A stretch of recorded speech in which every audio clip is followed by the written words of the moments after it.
The man of the hour has arrived. That's good. That's what we like to see. Oh, are you okay? Very good, my friend. Very good. How about yourself? Yeah, not bad at all. Not bad. It's a lovely day today. Put me in a great mood. Yeah, it's yeah. I've been as you know, I've been dashing around here, there, and everywhere. So Yeah. it's yeah, it's yeah, very nice. Very nice indeed.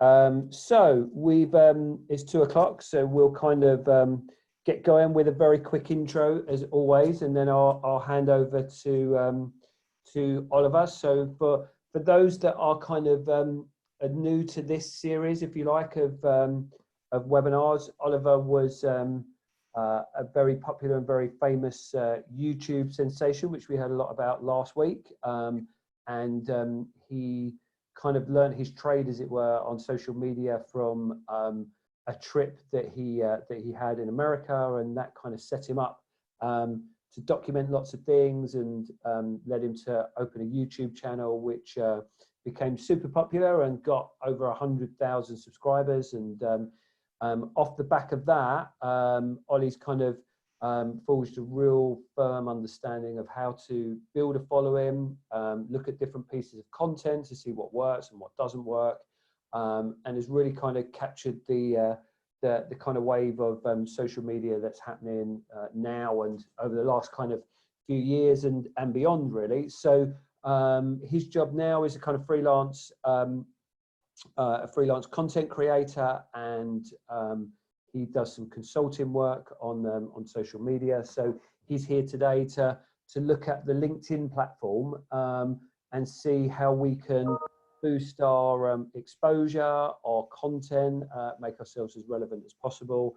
And I think that this is something that couldn't be more important at this moment in time, given what we're going through. Those that know me well know how much I understand the importance of social media, and at this point it is vital to get your profiles as slick as possible. So I'll pass over to Ollie, and if anyone's got any kind of questions or anything, then please feel free to jump in, and I'll put them to Ollie, and away we go, basically. Okay, no problem. Okay, cool. Hello everyone. Thank you for being here. So today's webinar is going to be split into kind of two different things. The first half is going to be about how to make a high level profile on LinkedIn, and then the second half is about kind of growing your connections. So I'll get straight into it. The first one's quite self-explanatory, to be honest, is make your profile public. This way you'll be able to show up on the search whenever someone is looking to recruit your kind of particular role. If you're unsure how to do that, then I've sent you a link here, and it will just give you some simple instructions of how to do it, especially if you're on like a mobile phone or something like that. So that should help. The second thing would be to upload relevant skills. If you have a bunch of endorsements that do nothing to help you stand out, for some people, to be honest, Microsoft Word and Google Docs are helpful for people to kind of see that you know that kind of stuff, but in a lot of ways it's detracting you. So what you want to do, you should be using endorsed skills to kind of back up the story you're wanting to tell of who you are and kind of what you can do.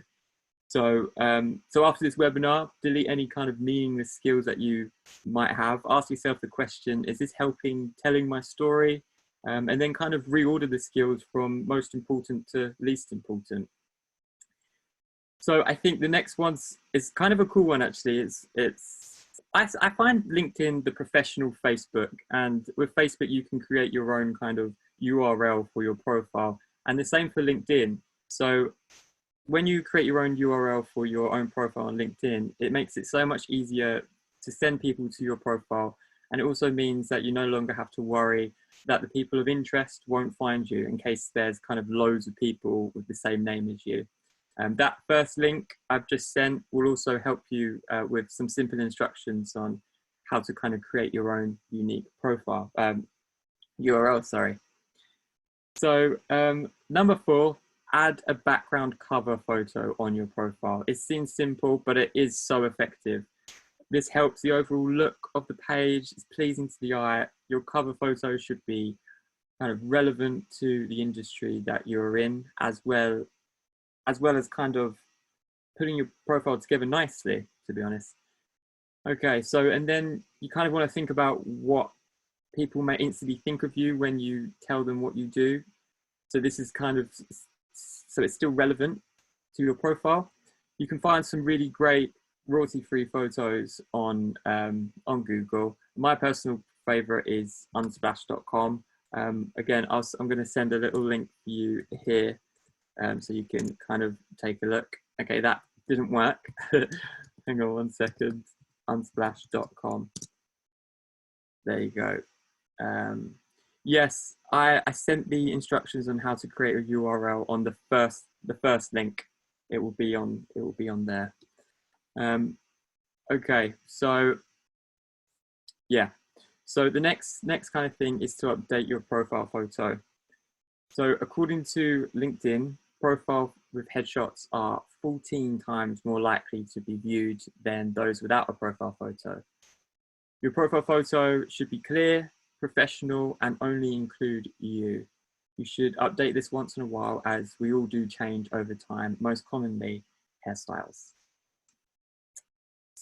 Next thing is actually something I recently learned, is to improve your headline. So your headline should include your current job title, but why stop there? You should add something else to it to help you stand out from the crowd.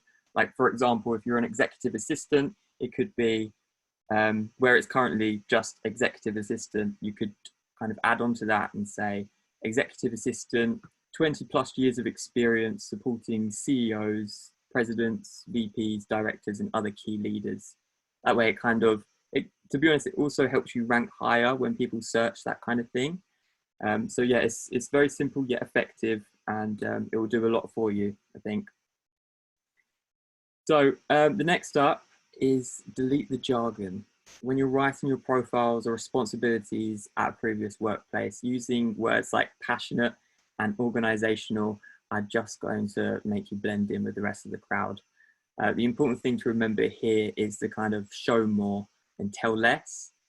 You do this by discussing your proudest accomplishments, including recommendations where others vouch for you too. I'm going to show you another link of the most overused words on LinkedIn. So that should kind of, oh, hang on, where is it? Everyone, that's it. That should kind of help to kind of widen your vocabulary when it comes to writing about yourself.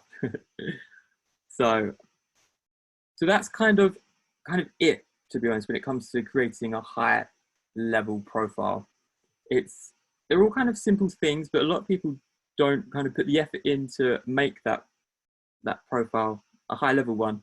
And to be honest, LinkedIn is great at like kind of helping you get to that point, because it kind of rates your profile already to like expert, professional, all-star. And I find that kind of thing really helpful. And if you don't listen to it, then you should definitely start to listen to it, because what LinkedIn's doing, it only wants to help you. It's not trying to kind of make you stay in the crowd. It's helping you stand out. So next up is about growing your connections. And the first thing about it is obviously making new connections. When you're scrolling through the people you may know section, the best way to make an impact on people to accept your request isn't just to press the connect button. Let them know there's a human behind the profile. Add a little note to go with it. If you don't know them but appreciate their content, the content they upload, say something like, I've seen your posts and noticed some of your work. I really appreciate your perspectives and would love to connect. A thought out request is, of course, going to better your chances of getting that connection. Next up is my favorite word, is goals. Setting monthly goals is literally so important, especially if you want to have some kind of voice on LinkedIn. Going from 100 connections to 500+ connections can seem like an impossible job for some, but it's definitely possible. What's the rush? There's no rush. No one's saying that you have to get 500+ connections as soon as possible. Sure, you can like just spam connect everyone you see, but I'm sure you'd prefer connections that are kind of relevant to what industry you're in. and or the things that you're interested in. So I suggest kind of setting a realistic goal for yourself. For example, like if you kind of want to reach that goal, set a realistic goal, as in I'm setting a goal to hit 175 connections within the next 2 weeks, and then repeat and repeat. And if you're consistent with it and committed to it, you'll make it happen. Actually, yesterday I was in one of these webinars, and I was listening to Simon's one, and the speaker, and he said something really interesting that came up in a book that I was reading called Inner Size. And there's two different things. You're either interested in something or you're committed to something. When you're interested in something, you kind of, if something else comes up, then it's not too much of a big deal and you'll kind of make excuses not to do it. But if you're committed to it, then you'll find a way to make it happen no matter what. And that kind of does go with the social media thing, because it's not going to grow overnight. It does take time, it does take effort. So you kind of have to put the effort in to get the rewards back. So next thing is kind of like a final thing, to be honest. I feel like I'm speaking really fast. I felt like this was meant to plan out for like a full half an hour, but I'm just too excited. I have to tell you all of my information. So post and engage consistently. When one of your connections likes, comments, or shares posts of yours, chances are their connections will see the original post and could possibly make a connection with you if it's something they're also interested in. LinkedIn loves consistency, so you've got to stay active. The more you post and engage, the more relevance you have on the search. So yeah, keep it active, especially if you're looking for a new role. Engagement puts you out there and will subconsciously make people engage with your content when they scroll through their newsfeed. And also don't forget to use images, because humans love visual content.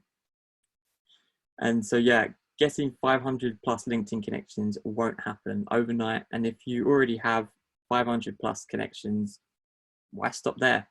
LinkedIn is literally the easiest and most powerful networking tool of our time, putting you like literally one click away from meeting anyone without actually leaving your couch.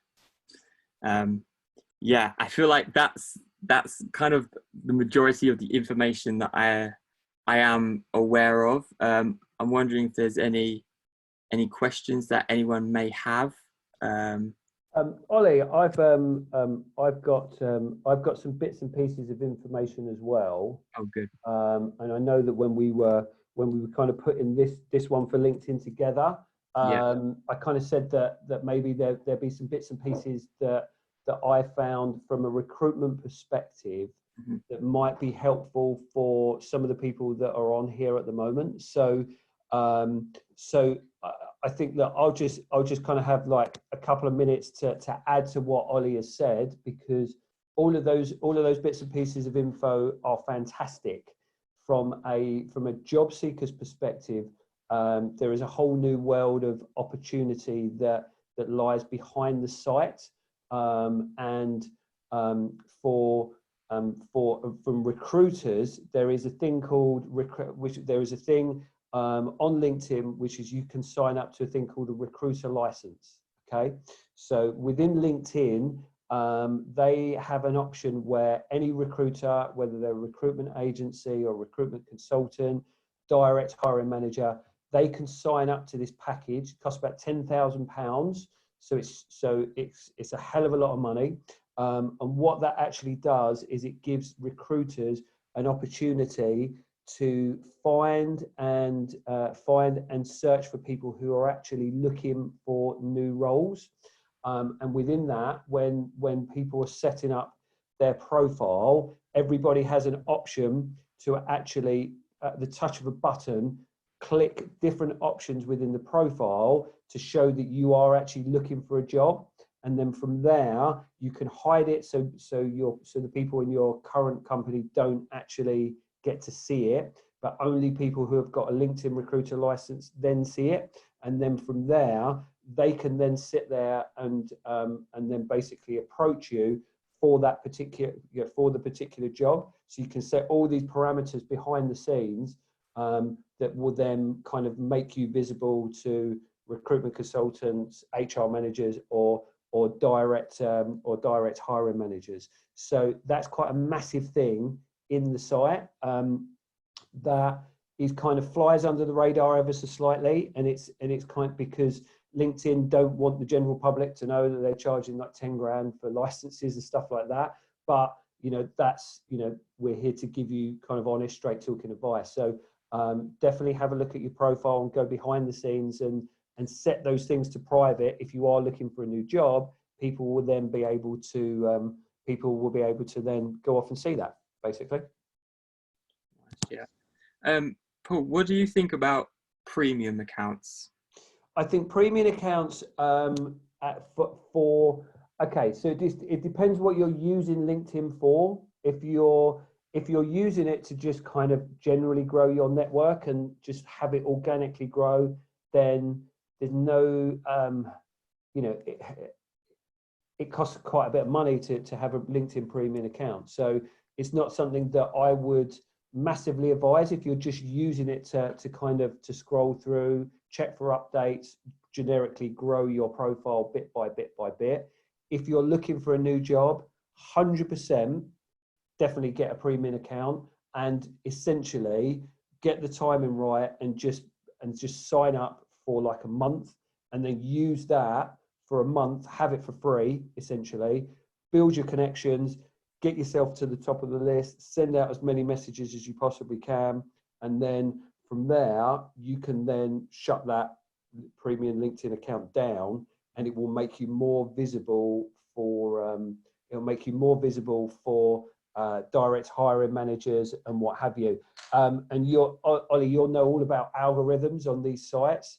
The algorithm does favor people who have obviously paid that, paid that money.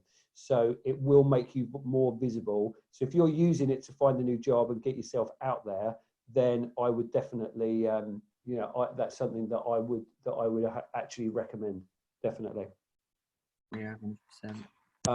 So we've got some questions here. Some decent questions. I don't think that I've ever posted on LinkedIn. Shall I give it? I shall give it some more thought. That's more of a kind of statement. Ollie, have you got any thoughts around people not necessarily posting and the importance of why they should be posting? Yeah, I think it depends, like you say, it depends what you're using LinkedIn for. I think if you're especially trying to look for your kind of dream role, I definitely think it's important to be posting about things within that industry, because when recruiters kind of look at your profile, they'll kind of see that you know what you're talking about. It just kind of, it's just more added things behind you that will help you kind of stand out from the crowd, I guess, to be honest. Yeah, and I think that that having I speak to LinkedIn twice a week from like the people that work at LinkedIn. They're my main contacts, and they send me lots of data. And they say I think LinkedIn is still the social media channel which people's posts create the most amount of engagement, because if they've got 600 million members, I think it is, but I think 80% of those members don't actually do any posting. They basically just like stuff and they read stuff and what have you. So the actual coverage that you're going to get off the posts is absolutely insane, even if behind the scenes you could put a post up and it's only been viewed, say, 400 times or bits and pieces like that. Behind the scenes, there's so much going on with those posts. So if you want to get yourself visible, then I would be thinking about posting as much as possible, in my opinion. Exactly, because that is exactly the LinkedIn algorithm. It's almost like a momentum thing. Like once you start posting and posting even more, other people who are not your connections but are mutual connections with other people, they'll be able to, you'll be more discoverable to them, because you are a reliable source of content creation and engagement. Yeah, definitely. And I've seen that with my own profile over the since January, really. I've managed to grow it by over 4,000 people since January alone. So, that's huge numbers, and that's without kind of having to pay for anything in terms of like followers and bits and pieces. That's just, as you say, about committing to putting out content that's relevant, that people want to see on a regular basis. You know, I commit to at least 4 posts a day on LinkedIn, and that's my methodology, and it's made it grow that amount in that space of time, essentially. Because this question here is about recruitment, so I think you probably know more about it. Corinne says, should you have in your headline that you're looking for a job? I think, okay, well, it depends on your situation, essentially. That if you're not working, then by all means put it on there that you're immediately available and seeking employment. I think what Ollie says about the jargon and about the kind of being generic and what have you, I think there is a massive point in that. You'll see people with profiles that says passionate about providing like the best service. You know, you see people that on there saying, you know, currently seeking employment. That kind of does almost kind of blend you in with the crowd. So if you are looking for, you know, by all means do that, but ultimately you should always try and find something a little bit more creative ways to elevate you from this bunch of people here who are saying, yeah, I'm looking for a new job. Okay, I'm looking for a new job, but this is what I can offer as well at the same time, if that is making sense. And within the LinkedIn recruiter licenses, you can put that in your profile behind the scenes, and then change it, and then change your headline to something exactly as Ollie has said, something a little bit more snappy, a little bit more, you know, a little bit more succinct. That is, I'm amazing XYZ of what I do, which is different to all the other hundreds of thousands of people that have got that, you know, that's got that profile there. I think from recruitment consultants' perspective, you know, I don't think those people looked on more favourably, if that kind of sums it up. But it's as with every social media, it's about being as creative as you possibly can be to make yourself different to the next person in the feed, essentially. Yeah, absolutely, I agree. Let's have a look, see if there's anything else. Regarding each previous role description, how much information would you advise including? Example, 2 lines, 8 lines, etc. I notice with senior people, they usually only provide the title or headline. To be honest, in my opinion, I think 8 lines is too much. I think, like, with a link, I feel like with a LinkedIn profile, it should be to the point straight away. I don't, to be honest, when I was looking for a job and stuff on my LinkedIn, it was never like, my responsibilities were this, for that, or that. I just kind of bullet pointed what I did. Kind of, I started my responsibilities, but I started with the ones that I thought were kind of most important going forward, the kind of the new skills that I'd learned that will help me push forward to the kind of next role that I'm looking for. So there would be more relevant to that more, say, advanced role, I guess. But that's just me. To be honest, when it comes to recruitment, I looked for many jobs in the past via LinkedIn, and I always had that kind of question as well. Is 2 lines enough, or should I be writing more or less, that kind of thing? But yeah, see, I'm a wizard at LinkedIn when it comes to growing things and stuff. But when it comes to like recruitment side of things, this is very interesting, Paul. Well, yeah, I mean, I look at it from a recruitment perspective for, you know, for the purpose of this, which is why I said it would be, you know, if we kind of take the reins of this a little bit together, you know, because I think 2 heads are always a lot better than one in a lot of cases, aren't they? And that's how we've worked to grow our following, and it's, you know, and it's done very, very well off the back of, you know, the ideas that you put together that I've not necessarily thought of. So I'd agree with what Ollie says, you know, to keep it nice and succinct, and away you go. I think what from a personal perspective of that, people like things nowadays, boom, snappy, like they want to see it. Experience tells us that they don't like to scroll through loads and loads and loads and loads of bits and pieces. I think people's attention span on social media is, you know, is minimal. So to get the point across as instantly and as quickly as possible is what you want to be looking at, and what you should be aiming to achieve there, basically. Yeah, so because it's like, if you're that person who's hiring someone, how much information would you want to see? How much do you want to read? Pages and pages, or to the point bullet points? Yeah, Yeah, I would agree. People were saying about posting CVs up, or invite people to contact. If you're going to put CVs up, we see CVs on there all the time, and everyone's got their telephone number, their address, and what have you. Make sure you take that off, because you don't know who's. You make sure, it sounds crazy. But every CV that you see on LinkedIn, they've got all of their like personal information, and then that's you're sending that out to 600 million people. So please do take that off. But I don't necessarily think it will be an advantage or either a disadvantage either way from a recruitment perspective, basically. There's a question that I love here, Ollie, and I'm going to ask your opinion on it. Plus, it might be a good idea to where people can show a video of themselves. Oh yeah. So, what's your thoughts on video content? Yeah, I think it's very important, to be honest, because it immediately puts a face to the name, and it kind of shows off kind of who you are. Depending on what kind of video though, is it like a video introduction, or if it's in terms of video introduction, I'd keep it maximum a minute long, because that way not only is it like a, you know, shorter memory, whatever, on the for your computer, but it's also nice and snappy, and as long as you keep it fluent and leave out the ums and the ahs, then it's going to be a lot more engaging for the person to watch. And especially if you leave like some sort of text information at the end of the video as well, that always is like almost like a call to action to kind of get in touch with you.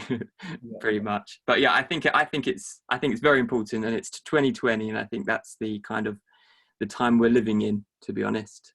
Definitely. Those that know me, I can see there's some familiar names on this. Those who know me will laugh when I say this, but if you're in the most respectful but straight talking way, if you're committing to posting on social media to grow your profile, to make a name for yourself, if you're not putting video content on there, your competitors or the people that are doing that will then overtake you, because they're the ones. Essentially, everybody's doing it now, and 6 months ago or so, people weren't, but now people are getting more and more comfortable. Essentially, at this point, we're kind of heading towards the crest of the wave. So definitely jump on that. Definitely get that, you know, insightful videos about relevant things that, you know, showcase you in the best possible way, because that's what people are clicking onto and looking at more than just kind of generic texts and what have you. So I think it's very, very, very important that if you're committing to growing the profile and what have you, that those videos are there, and as many as possible, about as many different topics as well. Yeah, and if you can, always add subtitles, because about 80% of people watch videos without the actual audio on.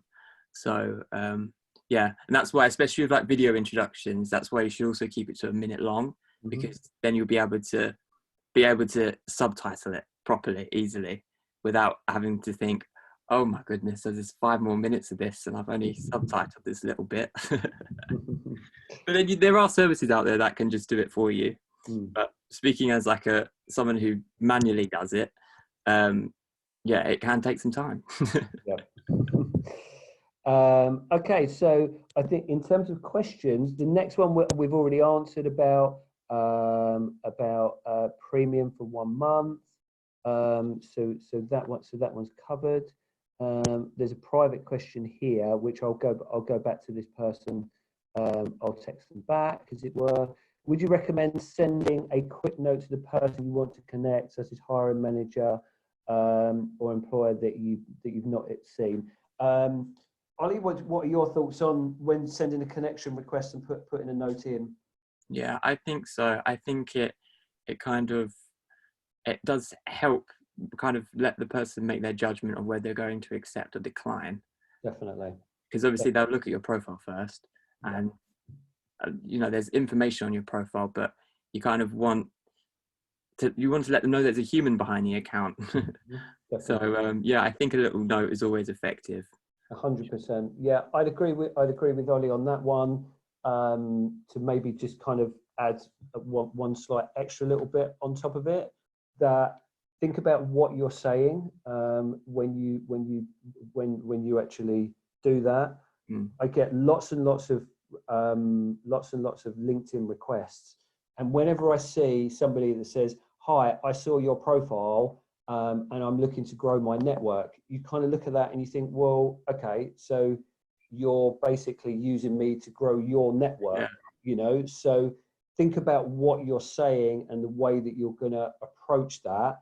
And that's a really common generic message to send to people, but people get caught up in that trap. Hey, I'm contacting you to grow my network. So it's like, well, okay, what value is that going to bring to me? So think about the tone of the message that you're going to put, and and give the reasons exactly why that you want to connect, which are more than the kind of selfish, hey, I just want to get more connections, basically. Yeah, that makes sense. And everyone loves people adding value to their lives, so why not add that to their little note?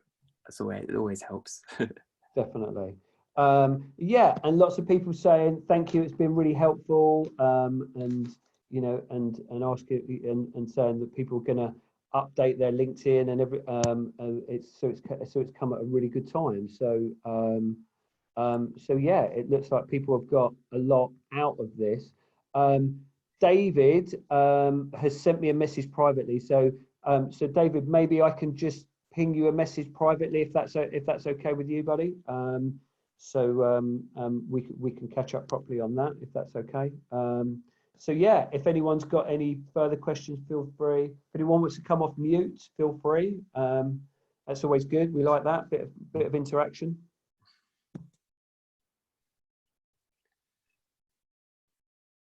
I love it when I say that.